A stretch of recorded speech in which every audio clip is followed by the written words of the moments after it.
আজকে আমরা শুরু করতে চলেছি ইন্ডাস্ট্রিয়াল ম্যানেজমেন্টের একটা প্লেলিস্ট বানাতে চলেছি, যেটার ফার্স্ট পার্ট হচ্ছে এই ভিডিওটা। তো এখানে ফিফো মেথডসের দিয়ে আমরা কিছু ম্যাথ সলভ করব, যেখানে এরকম টাইপের কিছু কোয়েশ্চেন্স দেওয়া থাকবে এবং সেখান থেকে ফিফো মেথড ফলো করে আমাদের পুরো স্টোর লেজার অ্যাকাউন্টটাকে বের করতে হবে। তো পুরো ভিডিওটাই বাংলায় থাকবে এবং এই প্লেলিস্টটাও পুরোটা বাংলাতেই থাকবে, ঠিক আছে?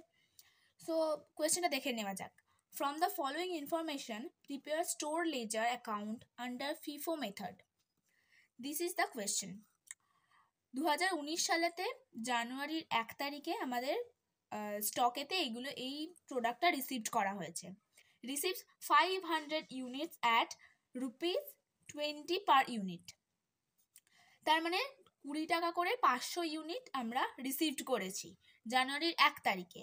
জানুয়ারির 10 তারিখে আমরা 24 টাকা পার ইউনিট করে 300 ইউনিট প্রোডাক্ট আমরা রিসিভ করেছি। জানুয়ারির 15 তারিখে 700 ইউনিট মতো আমরা ইস্যুড করেছি, মানে আমরা এটাকে বের করে দিয়েছি স্টক থেকে, বিক্রি হয়ে গেছে। সেরকমই আবার জানুয়ারি 20 তারিখে এই 400 ইউনিট প্রোডাক্টটা আমাদের রিসিভড করা হয়েছে। সো এরকমভাবে টোটাল কোয়েশ্চেন্সটা দেওয়া আছে। দেখে নেওয়া যাক কীভাবে আমরা এটাকে সলভ করব।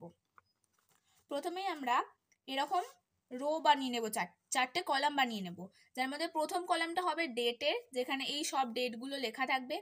সেকেন্ড কলামটা হবে রিসিভডের, যেখানে এই রিসিভড কলামটার আন্ডারেও আবার 3টে কলাম হবে, যেটা হবে কোয়ান্টিটি, প্রাইস আর অ্যামাউন্ট। সেরকমই ইস্যুডের ক্ষেত্রেও কোয়ান্টিটি, প্রাইস, অ্যামাউন্ট, আর ব্যালেন্সের ক্ষেত্রেও কোয়ান্টিটি, প্রাইস, অ্যামাউন্ট, ঠিক আছে? সো আমরা প্রথমে দেখে নেব কি যে জানুয়ারির 1 তারিখে রিসিভড হচ্ছে, ঠিক আছে? আমি একটা অন্য পাতাতে ক্লিয়ারলি এই ছকটা আগে বানিয়ে নিচ্ছি, তারপর আসছি। তো এখানে আমরা ছকটা বানিয়ে নিয়েছি। কোয়েশ্চেনটা একবার প্রথম থেকে দেখে নাও, বা এটা একটা স্ক্রিনশট তুলে নাও বা খাতায় লিখে রাখো, কজ কোয়েশ্চেনটা তো বারবার করে এখানে দেখানো সম্ভব না। তো আমি এবার কোয়েশ্চেনটা না দেখিয়েই পুরো অঙ্কটা বোঝানোর চেষ্টা করছি, ঠিক আছে? তো এবার আমাদের ডেট 1-এ আছে জানুয়ারি 1। সো আমরা এই ডেটের কলামটাতে জানুয়ারি 1 লিখব। কোয়ান্টিটি 500 ইউনিট পারচেস করা হয়েছে। কোয়ান্টিটি 500 ইউনিট পারচেস করা হয়েছে 20 টাকাতে। তো কোয়ান্টিটির জায়গায় আমরা লিখব 500 ইউনিট, পারচেস করা হয়েছে 20 পার ইউনিটে। তাহলে আমাদের ক্যালকুলেটর ইউজ করে হয়, দেখতে পাচ্ছ এখানে 500 ইন্টু 20, সো 10,000। তো এখানে অ্যামাউন্টের জায়গায় আমরা 10,000 বসাবো, 10,000। এখানে ইস্যুড কলামটা আমরা পুরোপুরি ফাঁকা রাখবো, কারণ আমরা এখানে কিছু স্টক থেকে বের করিনি, আমরা এখানে স্টকে রিসিভড করছি শুধু। আর ব্যালেন্স কলামেতে সেম যেটা এখানে রিসিভড হয়েছে সেটাই বসিয়ে দেব, 500, 20, 10,000। এটা আমার পুরোপুরি ডান। নাও আবার সেকেন্ড রোতে বলেছে জানুয়ারি 10 তারিখে রিসিভড হয়েছে 300 ইউনিটে প্রোডাক্ট, 300 ইউনিট প্রোডাক্ট রিসিভড হয়েছে 24 টাকা পার ইউনিট করে।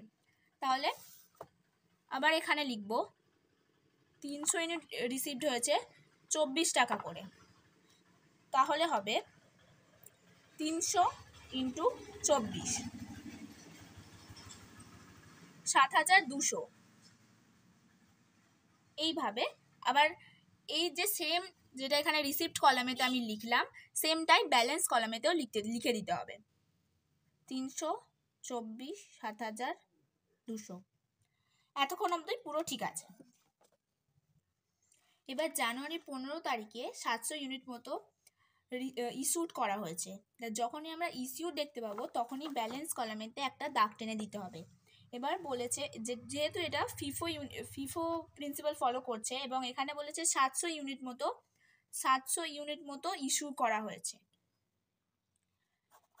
তাহলে এখানে ইস্যুড কলামেতে প্রথমে যেটা ফার্স্ট ইন হয়েছে সেটা ফার্স্ট আউট হবে। সো 500, এটা পুরোটা আউট হয়ে গেল, এই প্রোডাক্টটা পুরোটা স্টক থেকে আউট হয়ে গেল এবং বাকি পড়ে থাকবে, যেহেতু 700 বাকি পড়ে থাকবে 200 ইউনিট মতো। সো এখানে আমরা বাকি অ্যামাউন্টটুকু লিখব, যেহেতু এখানে প্রাইস 24 টাকা করে, তাই এখানে প্রাইসের কলামে 24। সো তাহলে এখন হবে 200 ইন্টু 24, 4,800।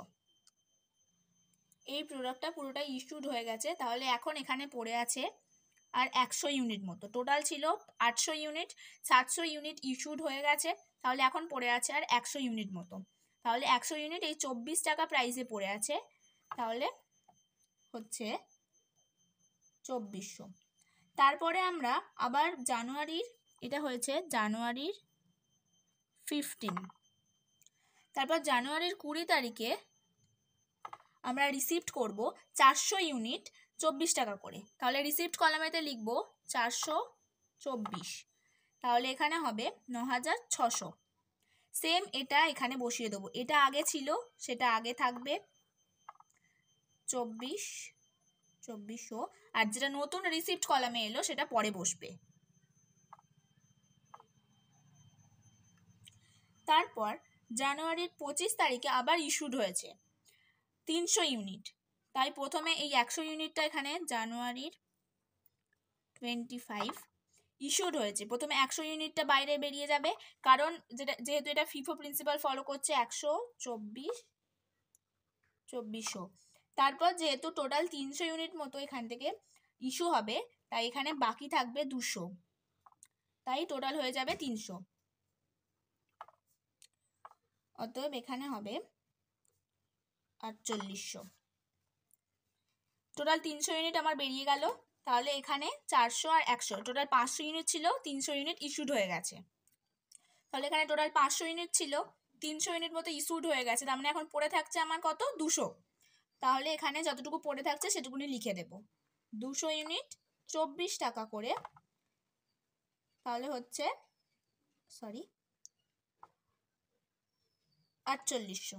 ঠিক আছে, জানুয়ারি 25-এর ঝামেলা মিটে গেল। এবার জানুয়ারি 28 তারিখে রিসিভড হয়েছে 500 ইউনিট। জানুয়ারির 28 তারিখে তাহলে আমরা রিসিভড কলামে লিখব 500 ইউনিট রিসিভড হয়েছে 22 টাকা করে, তাহলে 500 × 22 করলে হয় 11,000। সেম এই যেটা এখানে রিসিভড কলামেতে লিখলাম সেটাই ব্যালেন্স কলামেতে লিখে দেব। আগে আমার ছিল 224 আর 48, প্রাইস ছিল 24 করে। এবার নতুন এটা আসছে হবে 522 11,000, যেটা সেম রিসিপ্ট কলামেতে এলো সেটা সেম ব্যালেন্স কলামেতে চলে গেল। তারপর জানুয়ারির 31 তারিখে আবার ইস্যুড হয়েছে 200 ইউনিট মতো ইস্যুড হয়েছে, তার মানে আমার এখন আমি ইস্যুড নামটা মানে ইস্যুড কিওয়ার্ডটা পেয়েছি, তার মানে আমি এখানে একটা দাগ টেনে দেবো। এবার ইস্যুড হয়েছে কত, 200 ইউনিট মতো, তার মানে আমার ফিফো প্রিন্সিপাল অনুযায়ী যেটা ফার্স্টে ইন হয়েছে সেটা ফার্স্ট আউট হবে, তার মানে 200টা প্রথমে আমার স্টোর অ্যাকাউন্টে স্টোর লেজার ব্যালেন্সের কলামেতে 200টা প্রথমে এসেছিল, তাই 200টাই আউট করে দেবো। এখানে ইস্যুড কলামে আমি লিখব জানুয়ারির 31 তারিখ 200, যা এখানে ছিল যা 24 টাকা প্রাইস করেছিল, অ্যামাউন্টটা ছিল 4800 মতো। তো এটা আমার 200 ইউনিট পুরোটা ইস্যুড হয়ে গেল। তাহলে এখন পড়ে থাকছে কত, 522 প্রাইস অ্যামাউন্ট করে, টোটাল পড়ে থাকছে 11,000। এটাই হবে এটার অ্যান্সার, এই কোয়েশ্চেনটার জন্য এটাই হবে অ্যান্সার। এটা ছিল কোয়েশ্চেনটা, যেটা ফিফো দিয়ে করতে হতো, আমাদের স্টোর লেজার অ্যাকাউন্ট ক্রিয়েট করতে হতো, তো এটা হবে অ্যান্সার।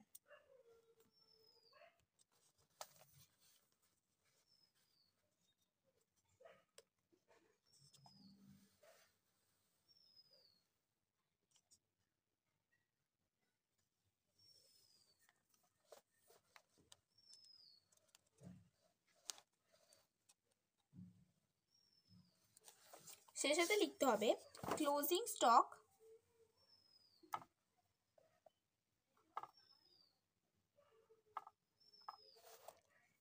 স্টক হবে 500 unit,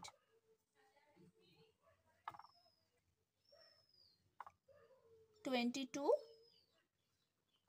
per unit।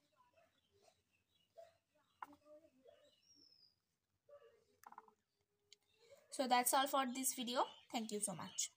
In our upcoming next video, we will be solving this question, exactly same question, using LIFO principle, LIFO method. Here it was FIFO method, and in our next video, we will be solving it using LIFO method, last in first out.